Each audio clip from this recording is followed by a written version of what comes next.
À 4 heures du matin, le 16 août 2025, tout bascule. 57 camions d'armes sont saisis, assez pour équiper une armée entière, révélant soudain une menace bien plus vaste que le Burkina Faso. Que signifie ce choc pour les citoyens ordinaires et pourquoi Ibrahim Traoré se retrouve-t-il au centre d'un choix qui dépasse la simple sécurité nationale? En quelques heures, le pays quitte l'ombre pour entrer dans un moment décisif. Cette séquence promet une lecture claire des faits, sans emphase inutile, pour comprendre ce qui est réellement en jeu après la saisie. Le bénéfice est simple: saisir les conséquences concrètes pour la sécurité, l'économie et la souveraineté nationale. Au-delà de l'événement spectaculaire, l'enjeu principal réside dans la capacité de l'État à transformer un choc sécuritaire en levier politique durable. Pour le Burkina Faso, il ne s'agit pas seulement d'empêcher la circulation d'armes, mais de rétablir une crédibilité institutionnelle mise à l'épreuve depuis des années. Chaque décision prise dans les jours suivants peut soit renforcer l'autorité publique, soit exposer de nouvelles failles. Ibrahim Traoré se trouve ainsi face à une équation délicate: rassurer une population inquiète tout en envoyant un signal lisible aux partenaires régionaux et internationaux. La pression est double, intérieure et extérieure, et elle s'exerce dans un contexte sahélien déjà instable. Ce moment agit comme un révélateur. Il montre ce que l'État contrôle encore et ce qui lui échappe. Comprendre ces enjeux permet d'anticiper les trajectoires possibles avant même que les premières réponses officielles ne produisent leurs effets. Ce n'est pas un simple coup de filet frontalier, mais une opération internationale d'une ampleur rare. En quelques heures, 57 camions d'armement saisis font basculer l'affaire d'un incident local vers un dossier géopolitique majeur. Derrière cette interception, les premières vérifications révèlent une diversité d'origines et une coordination qui dépassent largement les capacités d'un réseau criminel isolé. Le contexte éclaire la portée du choc.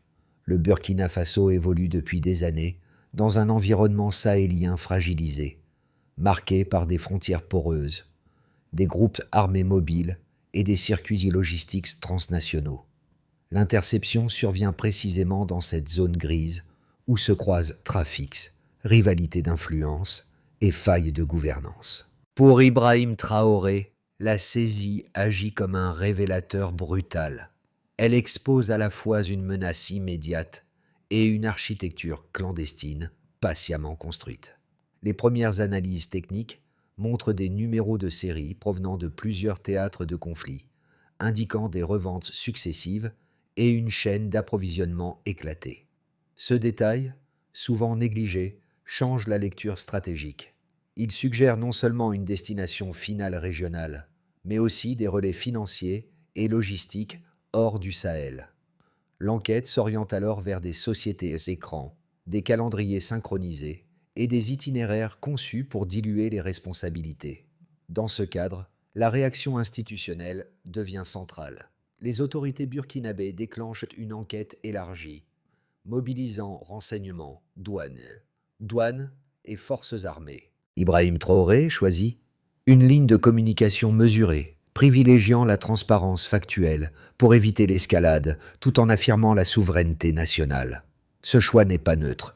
Il vise à rassurer la population sans provoquer de crispation diplomatique immédiate. Le mini-révélateur est là. L'interception n'est pas la fin de l'histoire, mais son point de départ. Elle ouvre une séquence où chaque information supplémentaire redéfinit les enjeux, transforme les alliances. Implicite, et impose au pouvoir une lecture plus large que la seule sécurité intérieure. Au cœur de cette séquence apparaît une figure décisive, le capitaine Moussa Kaboré. Ce n'est ni un stratège de cabinet, ni un visage médiatique, mais un officier de terrain confronté à une décision immédiate, sans garantie de soutien, ni visibilité sur les risques. En interceptant le convoi, il agit avant même de connaître l'ampleur réelle de la cargaison. Ce choix transforme un contrôle routinier en acte fondateur. Le premier effet est opérationnel. L'arrêt des camions bloque une chaîne logistique déjà en mouvement, interrompant un flux qui devait alimenter des réseaux armés au-delà des frontières nationales. Sur le terrain, cette action redonne confiance à des unités souvent cantonnées à une posture défensive. Elle montre que l'initiative locale peut encore inverser le rapport de force, même brièvement. Le second effet est symbolique. Les images des camions immobilisés circulent rapidement, devenant un marqueur visuel puissant. Pour de nombreux citoyens, l'État réapparaît là où il semblait absent. Ibrahim Traoré s'appuie sur cet épisode pour rappeler que la souveraineté n'est pas une abstraction, mais une suite d'actes concrets portés par des individus identifiables. Un microcas illustre cette dynamique. Dans une localité frontalière, des commerçants suspendent temporairement leurs activités par crainte de représailles, puis les reprennent après l'annonce officielle de la saisie. La perception du risque change, même sans amélioration structurelle immédiate. Ces premiers effets ne résolvent rien à long terme, mais ils déplacent l'équilibre psychologique. Ils montrent que l'action précède parfois la stratégie et que le terrain peut forcer la décision politique. En une seule phrase, un geste local peut réactiver l'autorité nationale. Avant l'interception, le mouvement est silencieux. Les convois progressent par étapes, franchissant des zones frontalières secondaires, synchronisées pour éviter les contrôles répétés. Les itinéraires ne sont pas choisis au hasard. Ils alternent routes dégradées et axes mieux surveillés, créant un rythme irrégulier destiné à brouiller l'attention. Dans cette phase initiale, le dispositif repose sur la discrétion et la dilution des responsabilités, chaque camion n'étant qu'un fragment d'un ensemble plus vaste. Le déclenchement survient lorsque l'unité de terrain décide d'agir sans attendre une confirmation hiérarchique complète. L'arrêt des premiers camions provoque un effet domino. Les communications s'accélèrent, les conducteurs tentent de gagner du temps et des relais logistiques cherchent à réorienter le reste du convoi. Cette bascule est rapide. En quelques heures, une opération pensée pour rester invisible devient un événement public. La saisie totale de 57 camions marque le point de non-retour. La montée en intensité se joue ensuite au niveau institutionnel.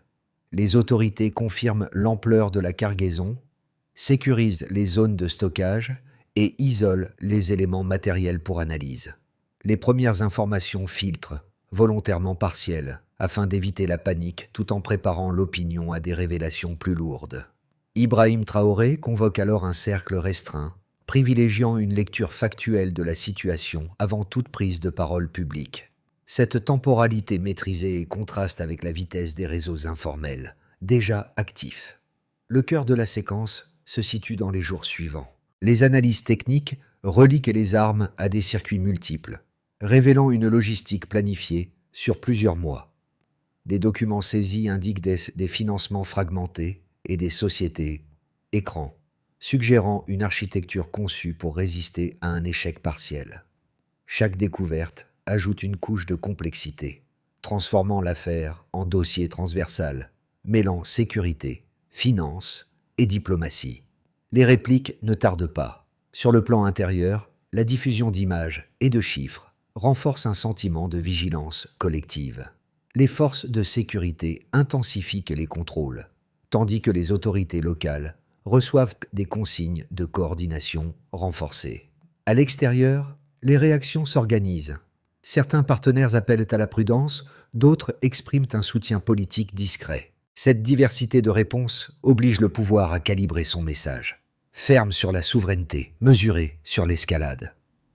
La séquence se referme provisoirement avec une communication officielle qui fixe le cadre, reconnaissance de la menace, poursuite de l'enquête et affirmation d'une capacité d'action nationale.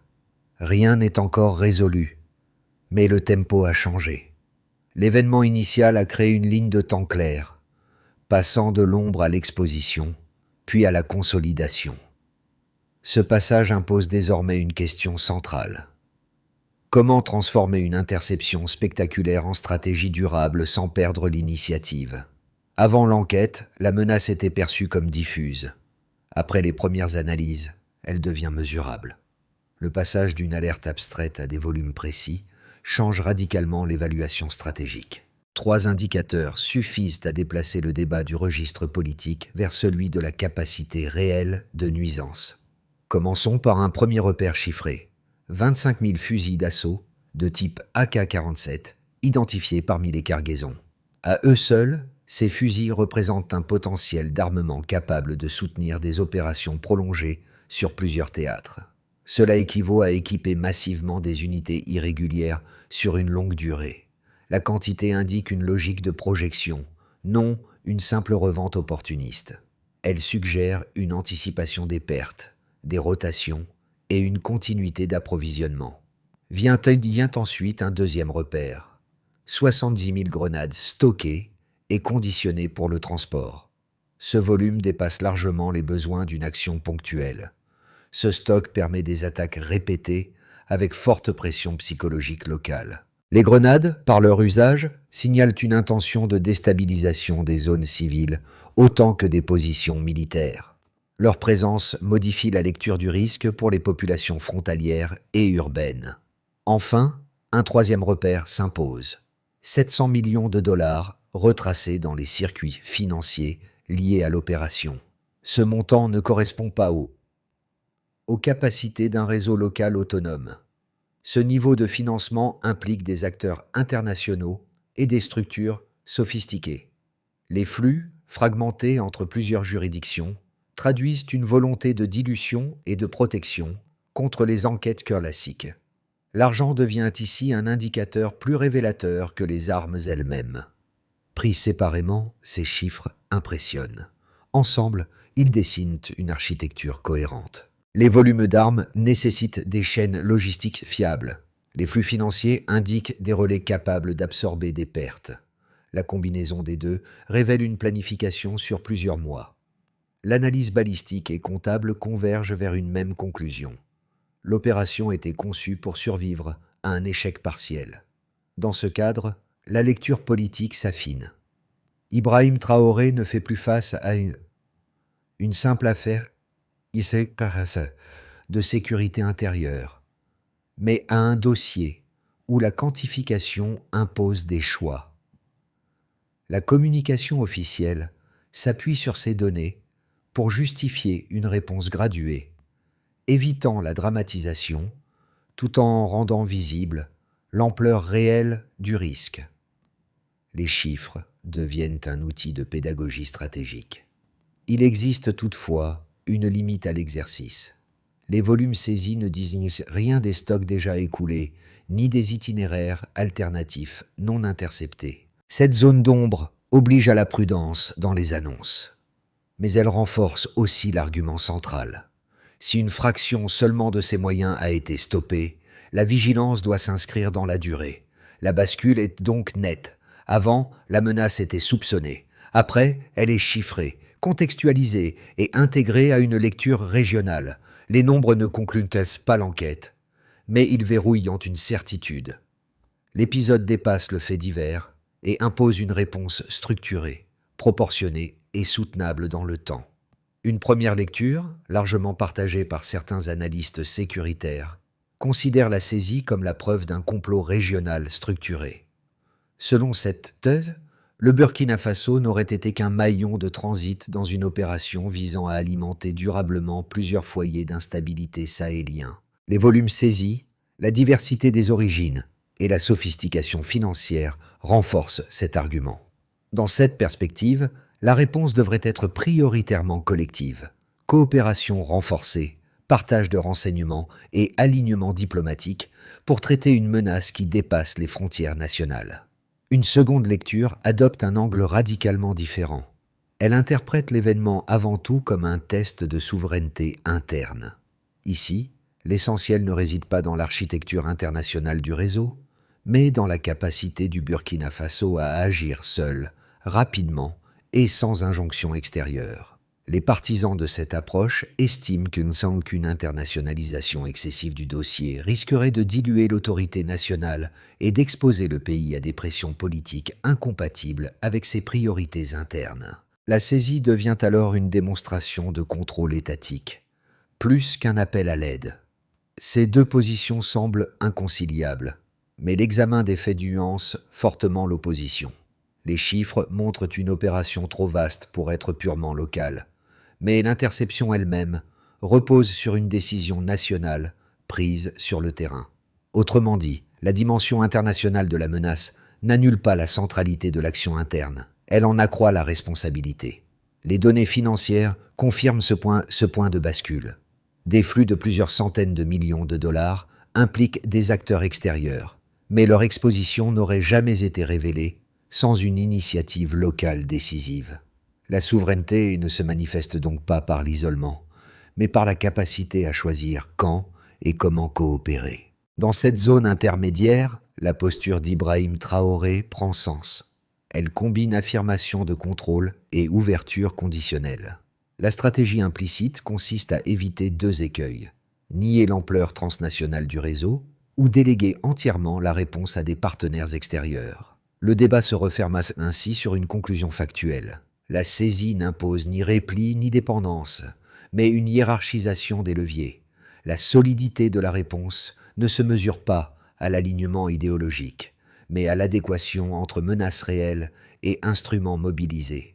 Ce n'était pas une fin, mais un signal. Au milieu de l'enquête, un élément change silencieusement la lecture globale. Il ne s'agit ni d'une nouvelle saisie, ni d'un aveu public, mais d'un déplacement du centre de gravité politique.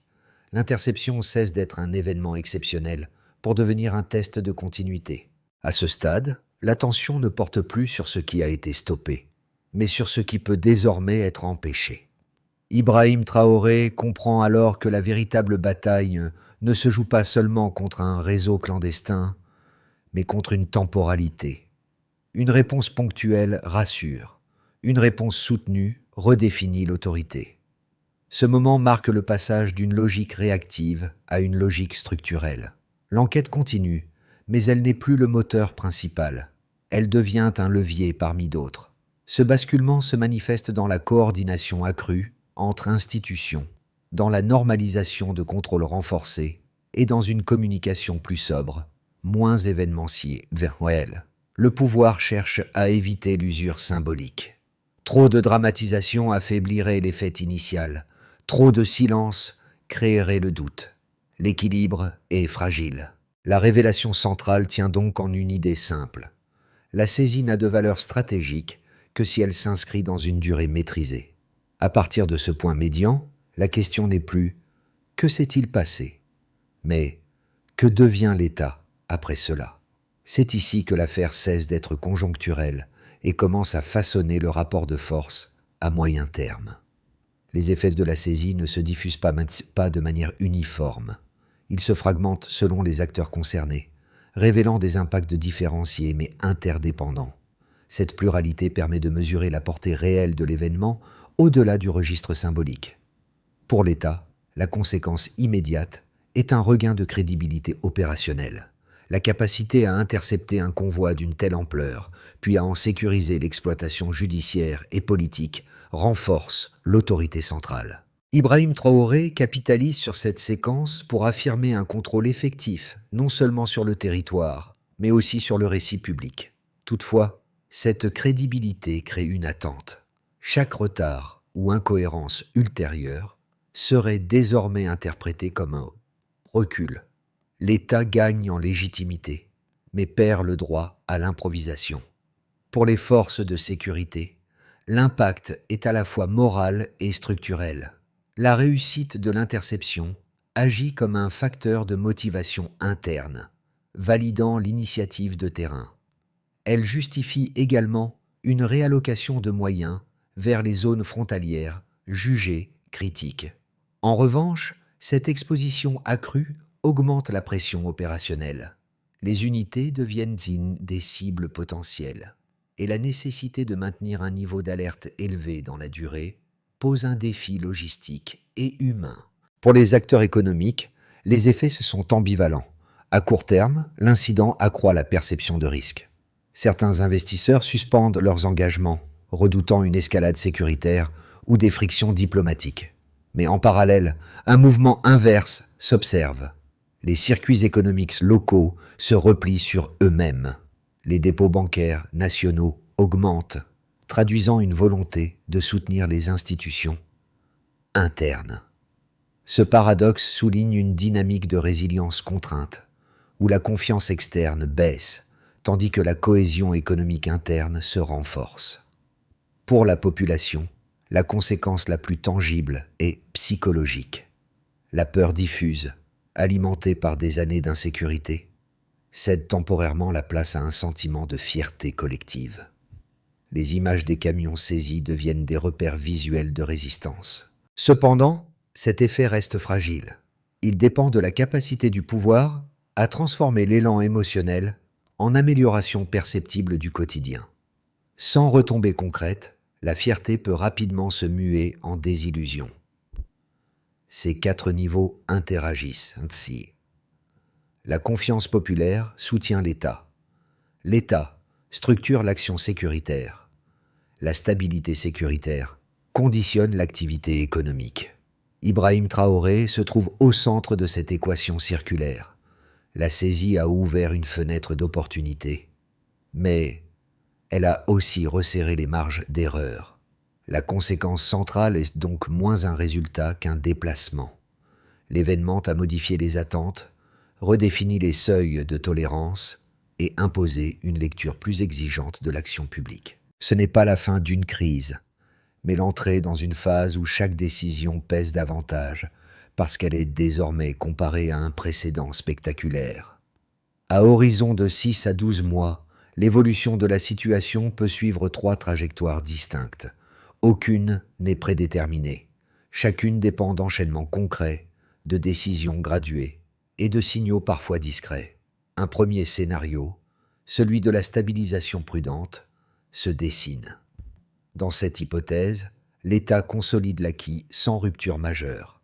Les contrôles frontaliers restent renforcés. La coopération régionale progresse par ajustements successifs et l'enquête judiciaire suit son cours sans accélération spectaculaire. La pression sécuritaire diminue lentement, sans disparaître. Sur le plan économique, la confiance extérieure demeure hésitante, mais l'activité intérieure compense partiellement le ralentissement. Ce scénario privilégie la continuité et réduit les risques d'escalade, au prix d'une progression lente et parfois frustrante pour l'opinion. Un deuxième scénario plus favorable serait celui d'une transformation maîtrisée. Ici, la saisie initiale agit comme catalyseur. Les réformes sécuritaires gagnent en efficacité. La coordination avec les pays voisins s'institutionnalise et les flux illicites sont durablement perturbés. Les signaux envoyés aux partenaires économiques deviennent plus lisibles, favorisant un retour graduel des investissements ciblés. La communication publique reste sobre, axée sur des résultats vérifiables. Cette trajectoire suppose une discipline politique constante et une capacité à maintenir l'effort dans la durée, sans dépendre d'un événement unique. Un troisième scénario, plus dégradé, verrait des tensions cumulatives s'installer. Dans le pire des cas, les pressions s'additionnent. Les réseaux clandestins s'adaptent, contournent les contrôles et cherchent à tester la résilience de l'État. Des frictions diplomatiques apparaissent donc, accompagnées de signaux économiques négatifs. La population, initialement mobilisée, perçoit un décalage entre promesses et effets concrets. Le risque n'est pas l'effondrement immédiat, mais l'érosion progressive de la confiance, qui fragilise l'ensemble de l'édifice institutionnel. Face à ces scénarios, une recommandation s'impose: raisonner en séquence conditionnelle. Si la coordination reste cohérente, alors la stabilisation est crédible. Si l'effort se disperse, alors la pression reviendra. La clé n'est pas le choix d'un récit, mais la constance des arbitrages. La période à venir ne tranchera pas définitivement. Elle révélera surtout la capacité à transformer un choc initial en trajectoire soutenable, sans dépendre d'un succès isolé. Au-delà des institutions, l'épisode touche des publics concrets, dont les réactions conditionnent la durée de l'élan initial. 3 groupes se distinguent par la manière dont ils absorbent et interprètent les conséquences. Les habitants des zones frontalières ressentent d'abord un soulagement prudent. L'interception réduit temporairement la circulation d'armes et la pression immédiate sur certaines localités. Cependant, cette amélioration reste fragile. La population attend moins des déclarations que des signes visibles. Patrouilles régulières, circulation sécurisée, reprise d'activités économique locale. Sans ces marqueurs, la perception de sécurité retombe rapidement. Les acteurs urbains, notamment les jeunes et les travailleurs des services, perçoivent l'événement comme un signal de capacité étatique. Pour eux, la saisie devient un repère symbolique, prouvant que l'État peut agir. Cette perception renforce un sentiment d'appartenance, mais elle s'accompagne d'une exigence accrue de cohérence. Les incohérences ou les silences prolongés sont interprétés comme des failles, non comme des contraintes. La diaspora et les observateurs extérieurs adoptent une lecture plus comparative. Ils évaluent la réponse du Burkina Faso à l'aune d'expériences similaires dans la région. Leur soutien est conditionnel, souvent exprimé par des relais médiatiques ou économiques indirects. Leur regard peut amplifier la crédibilité internationale, ou au contraire, accentuer les doutes. Face à ces attentes diverses, les leviers d'action restent modestes mais décisifs. Clarifier les objectifs à court terme, maintenir un flux d'informations vérifiables et reconnaître les limites sans dramatisation contribuent à stabiliser la perception publique. Ibrahim Traoré, dans ce cadre, n'est pas seulement un décideur, mais un point de référence symbolique. L'enjeu n'est pas de convaincre tous les publics, mais d'éviter une rupture de confiance. Dans des contextes fragiles, la constance l'emporte souvent sur l'intensité. C'est cette régularité, plus que l'événement initial, qui façonnera la mémoire collective de la crise. À ce stade, la crédibilité ne dépend plus des constats, mais de l'enchaînement d'actions vérifiables. Une feuille de route claire permet de transformer l'élan initial en résultats observables, sans surenchère symbolique. Elle s'organise autour de 4 axes complémentaires. D'abord, une sécurisation ciblée. Renforcer les contrôles aux points de passage, identifiés comme critiques, avec des unités mixtes et des rotations prévisibles. L'objectif est de réduire durablement les flux illicites, tout en limitant la fatigue opérationnelle. Les indicateurs portent sur la fréquence des interceptions et la continuité des patrouilles. Ensuite, l'intégration du renseignement. Centraliser l'analyse des données issues des douanes, de l'armée et des services financiers afin de détecter les signaux faibles. Cette coordination vise à anticiper plutôt qu'à réagir. Les progrès se mesurent par la rapidité de recoupement et la réduction des angles morts. Puis, l'action judiciaire et financière. Prioriser le gel des avoirs liés au réseau identifié et accélérer les procédures de coopération ciblée. L'enjeu est de perturber les capacités de reconstitution logistique. Le suivi s'effectue par le nombre de comptes bloqués et la traçabilité des flux interrompus. Enfin, une communication de continuité. Éviter l'hypercommunication événementielle et privilégier des points réguliers, factuels et limités. Cette sobriété renforce la confiance et réduit l'usure symbolique. Les retours d'opinion servent d'indicateurs indirects. Dans ce cadre, Ibrahim Traoré joue un rôle d'arbitrage. Il fixe les priorités, valide les seuils d'escalade et assume le rythme. La feuille de route n'a pas vocation à promettre des ruptures rapides, mais à installer une capacité d'action soutenable. Le succès se juge moins à un résultat unique qu'à la constance des mesures dans le temps. Si les indicateurs progressent simultanément, l'épisode initial se transforme en levier durable. À défaut, il reste un moment isolé. Lorsque l'attention retombe, l'image qui demeure n'est pas celle des chiffres ni des cartes, mais celle d'un choix individuel.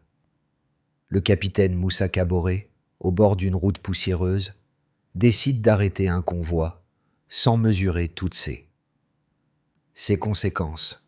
Ce geste, isolé au départ, devient un point d'ancrage narratif pour l'ensemble du pays. Il rappelle que les bascules historiques commencent souvent loin des tribunes officielles. Avec le recul, cet instant acquiert une portée symbolique plus large. Il incarne la possibilité d'une autorité qui se reconstruit par l'action concrète, non par l'incantation. Ibrahim Traoré s'inscrit dans cette continuité. Il hérite d'un acte de terrain et le transforme en orientation politique. La cohérence entre les deux niveaux crée une résonance rare dans des contextes fragiles. La mémoire collective retient moins la complexité des réseaux démantelés que la simplicité d'un acte assumé. Cette simplification n'est pas une faiblesse. Elle permet l'appropriation. Elle donne un visage à une idée abstraite, celle de souveraineté vécue et non proclamée. Un geste juste peut réorienter tout un récit. La force de cette conclusion ne tient pas à une victoire définitive, mais à une trace. Elle rappelle que l'avenir se construit par une succession de décisions modestes, reliées entre elles par la constance. Si ce fil se maintient, l'épisode ne sera pas un souvenir isolé, mais un repère durable. Au terme de cette séquence, l'enjeu dépasse le seul cadre d'une affaire sécuritaire. Il touche à la manière dont une société transforme un choc en apprentissage collectif. La saisie a révélé des fragilités, mais aussi des capacités souvent sous-estimées. Elle a montré que l'action publique gagne en force lorsqu'elle est lisible, mesurée et suivie dans le temps. Pour les citoyens, le rôle n'est pas passif. Observer, questionner, comparer les annonces aux effets concrets participe à l'équilibre démocratique. Pour les acteurs économiques et sociaux, soutenir les circuits locaux et maintenir des engagements réalistes contribue à stabiliser l'environnement. Pour les partenaires extérieurs, reconnaître les dynamiques internes sans les surinterpréter favorise un dialogue plus constructif. La trajectoire reste ouverte. Elle dépendra moins des discours que de la répétition d'actes cohérents, visibles et évaluables. C'est dans cette continuité que se joue la crédibilité durable. La question demeure alors simple, mais essentielle. Comment chacun, à son niveau, transforme-t-il l'attention portée à cet épisode en vigilance active pour la suite ?